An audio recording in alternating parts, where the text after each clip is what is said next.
তারা কমিটমেন্ট করুক জাতির সামনে সামনে এসে ক্যাম্পাসগুলোতে সাধারণ শিক্ষার্থীর সামনে কমিটমেন্ট করুক তারা গুপ্ত রাজনীতি করবে না এবং তারা গুপ্ত রাজনীতির মাধ্যমে সকল বিশ্ববিদ্যালয়ে হল দখল করবে না, গুপ্ত রাজনীতির মাধ্যমে ক্যাম্পাস দখল যেটা করে রেখেছে করবে না, গুপ্ত রাজনীতির মাধ্যমে সকল শিক্ষা প্রতিষ্ঠানে সোশ্যাল মিডিয়ার প্ল্যাটফর্মগুলো দখল করবে না, গুপ্ত রাজনীতির মাধ্যমে তারা সকল অপকর্ম করবে সাধারণ শিক্ষার্থী বেশি এগুলো করবে না, তারা কমিটমেন্ট করুক। গত 17 বছর ধরে বাংলাদেশে শুধু ঢাকা বিশ্ববিদ্যালয় নয়, কোনো ক্যাম্পাসগুলোতে বাংলাদেশ জাতীয়তাবাদী ছাত্র দলের কোনো নেতাকর্মী প্রকাশ্যে অবস্থান করতে পারেনি।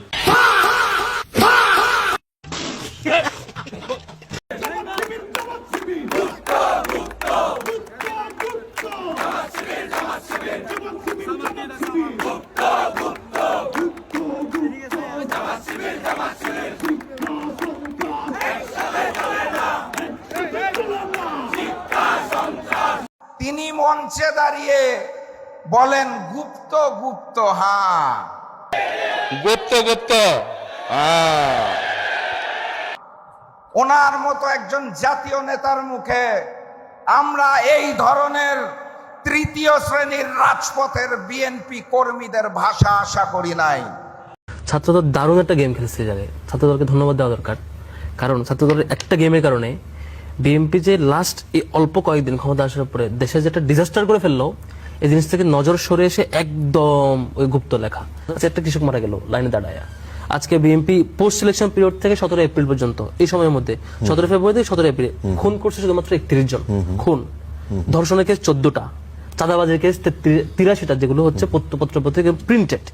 তারপর ধরেন হামলার ঘটনা, সরাসরি চাঁদা না দেওয়ার কারণে বিভিন্ন হামলা করছে এরকম 154টা পত্রিকায় প্রিন্টেড।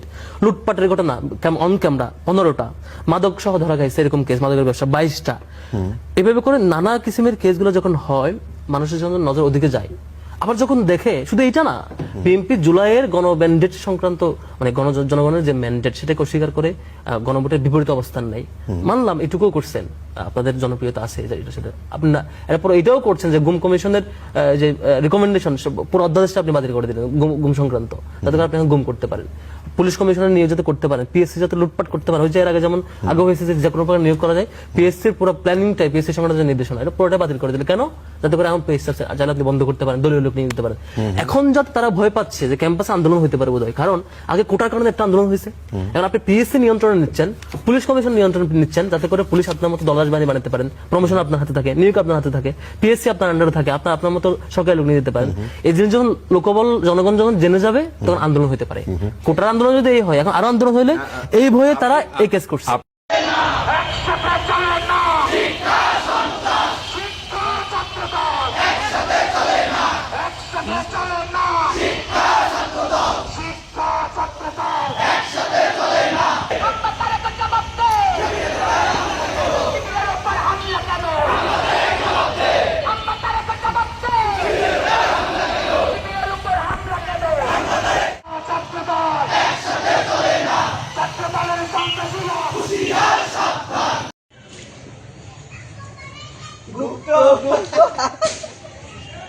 এই তোমরা কেমন আছো? তোমরা কি গুপ্ত? গুপ্ত থাকলে চলবে না, ক্যাম্পাসের আমদানি নিয়ে ঘুরতে হবে, টেম্পু স্ট্যান্ডে চাঁদাবাজি করতে হবে। ভাই ভাই একটা ইন্টারেস্টিং ফ্যাক্ট দেখবেন, ছাত্রদল ছাত্র শিবির গুপ্ত। আসসালামু আলাইকুম রহমতুল্লাহ। সুপ্রিয় দর্শক, লক্ষ লক্ষ টাকা খরচ করে দেওয়াল লেখনে গুপ্ত লেখার কর্মসূচি দিয়েছে ছাত্রদল। তো সেখানে কারা জয়ী হলো? লক্ষ লক্ষ টাকা খরচ করে ছাত্রদল যে দেওয়ালে গুপ্ত লেখলো, তো এটাতে জয়ী হলো কে? ছাত্র শিবির নাকি ছাত্রদল? এই বিষয়টা বুঝতে হলে আপনাদের একটা ভিডিও দেখতে হবে।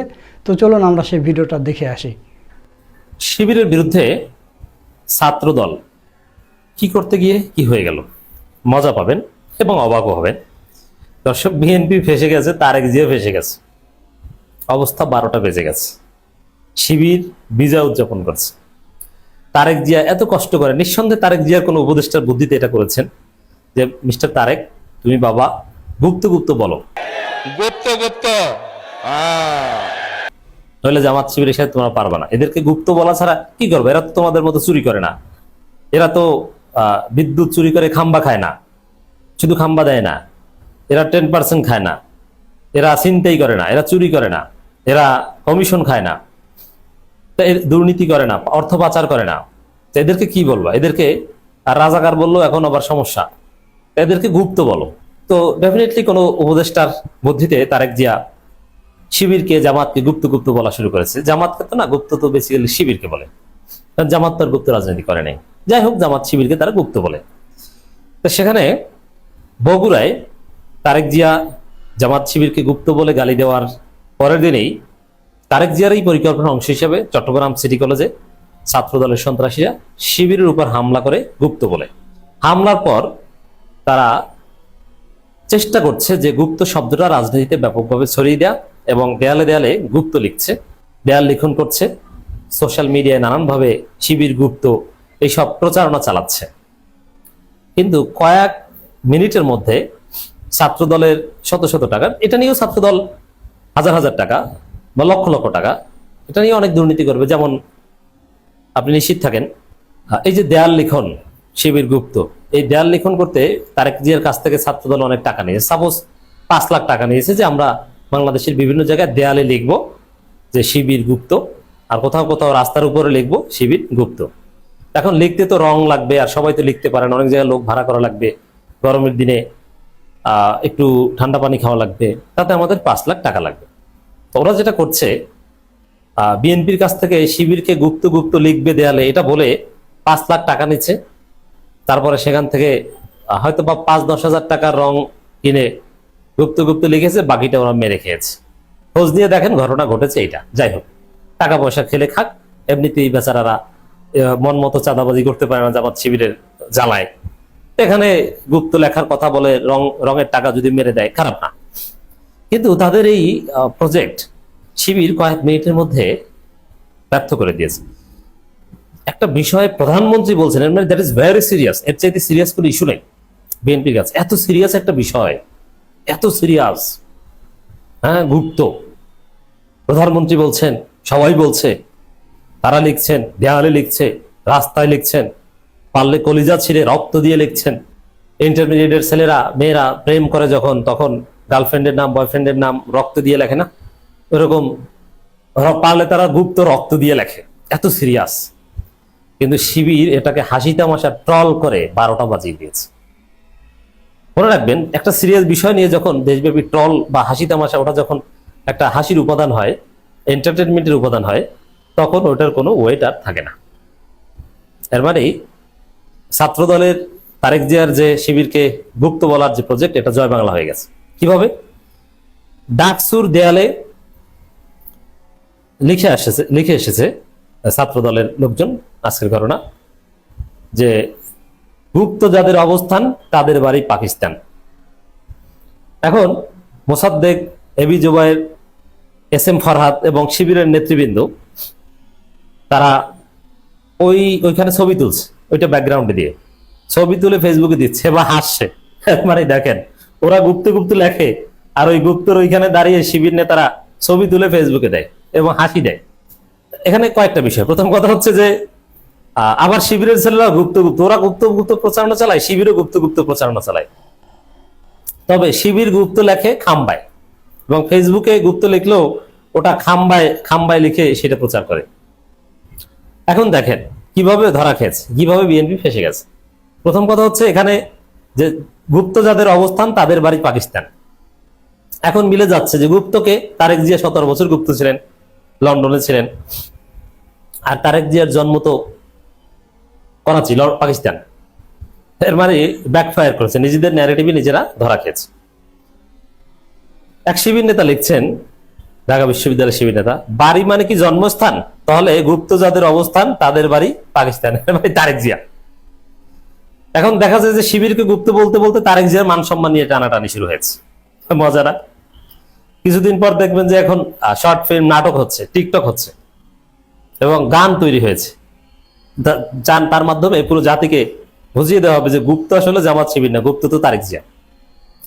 এবং মজার বিষয়, কিভাবে বিএনপির হাতে হারিকেন ধরিয়ে দিয়েছে দেখেন। ঠিক আছে, গুপ্ত গুপ্ত বলেন, শিবিরে পোলাপান আবার আলেম ওলামার এক কৌমি আলেমকে দেখছি লিখছে, মানে গুপ্ত খাম্বার, গুপ্তর উপরে, মানে গুপ্তর যে মাত্রা, ওইটা খাম্বা টাম্বা দিয়ে খুব সুন্দরভাবে লিখেছে। তো এতেই এরা চেতে যায়, হাহারি একটা গালাগালি করে এখানে, তুই খাম্বার উপর গুপ্ত লিখলি কেন? দেয়ালে লিখতে হবে, খাম্বার উপর লেখা যাবে না। একজনে লিখছেন, খাম্বা বাবা গুপ্ত, কে বলেছে মুসলেখা দিয়েছি, 17 বছর অনলাইনে থেকেছি। খাম্বার উপর এটা লেখা আর তার সাথে সেলফি তুলে পোস্ট করছে। তো এখন দেখেন, জামাত বা শিবিরকে যদি গুপ্ত না বলতো, তাহলে তারেক জিয়ার এরকম নাকানি জীবনী খাওয়া লাগতো? শর্ট ফিল্ম, নাটক, টিকটক এগুলো হতো? আপনি চিন্তা করতে পারবেন না। তারেক জিয়া গুপ্ত এই ন্যারেটিভে অনলাইন সয়লাভ হয়ে যাবে। এটা মোকাবেলা করার কোনো শক্তি সামর্থ্য ছাত্রদল বিএনপি নেই, তারা পারবে না। তারপরে হাত কামড়াবে, ইস কেন তো শিবিরকে গুপ্ত বলতে গেলাম। শিবিরকে গুপ্ত বলেছি, শিবির দরকার হলে ছাত্রদলকে 10টা গালি দিত, কিন্তু তারেক জিয়াকে গুপ্ত বানিয়ে ছেড়ে দিল, খাম্বা বানিয়ে ছেড়ে দিল। মান সম্মান থাকে এতে? এখন বুঝেন শিবিরের সাথে লাগতে গেলে কি হয়। বুঝেন, শিবির তাদের মিছিলের ছবি প্রচার করছে, যেমন ব্যানারে লেখা থাকে না যে অমুক কলেজ শাখা, এগুলোতে লেখছে যে গুপ্ত ছাত্র সংগঠন শাখার মিছিল। আবার কেউ কেউ বলছেন, কোনো এলাকায় যদি শিবিরের কমিটি না থাকে কোনো কলেজে, তখন ওই এলাকার ছাত্রদলকে খবর দিতে হবে যে এই কলেজে ছাত্রদল নাই, শিবির নাই, অতএব শিবির কেন প্রকাশ্যে মিছিল করছে না, এর ব্যবস্থাটা যেন তারা নেয়। কারণ শিবির নাই, মনে হয় গুপ্ত দল, প্রকাশ্যে মিছিল করলে তার গুপ্ত থাকে না। আর যেখানে প্রকাশ্যে মিছিল করে সেখানেও ওরা বলে গুপ্ত। মজা। এবং কোনো যুক্তি টুক্তি দিতে পারে না। সবচেয়ে বেশি দেয়াল লিখেছে সম্ভবত রাজশাহী বিশ্ববিদ্যালয়, ইডেন কলেজে, বিভিন্ন জায়গায় লিখছে। আর ওইগুলো এই দেয়াল লিখে ওরা যেটা প্রচার করছে তার চাইতে শিবির বেশি প্রচার করছে।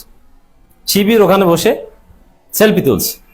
এবং চট্টগ্রাম কলেজে যে ঘটনা ঘটেছে সেখানেও শিবির এই গুপ্ত লেখার সাথে সেলফি তুলেছে। বুঝেন যে ছাত্রদলের এই শত শত কোটি, লক্ষ লক্ষ টাকার যে প্রজেক্ট রং কেনা, এটাকে কিভাবে হাসি তামাশার পাত্র বানিয়ে জয় বাংলা করে দিল শিবির। এই যে গুপ্ত লেখার সামনে দাঁড়িয়ে হাসি দিয়ে ছবি তোলা এবং পাশে খাম্বা থাকলে সেই খাম্বা ওইটা রেড সার্কেল দিয়ে দেখিয়ে দেওয়া, এটার মাধ্যমে কার্যত শিবির বিজয় উদযাপন করছে যে ছাত্রদল ধরা খেয়েছে, বিএনপি ফেসে গেছে, তারেক জিয়া ধরা খেয়েছে, ব্যাকফায়ার করেছে। সুপ্রিয় দর্শক, আপনারা ভিডিওটা দেখলেন। তো দেয়াল লেখনকে কেন্দ্র করে, গুপ্তকে কেন্দ্র করে কারা বিজয়ী হয়েছে আপনারা সেটা কমেন্টে জানিয়ে দেবেন। ভিডিওটা ভালো লাগলে শেয়ার করবেন। সকলকে ধন্যবাদ। আসসালামু আলাইকুম রহমতুল্লাহ।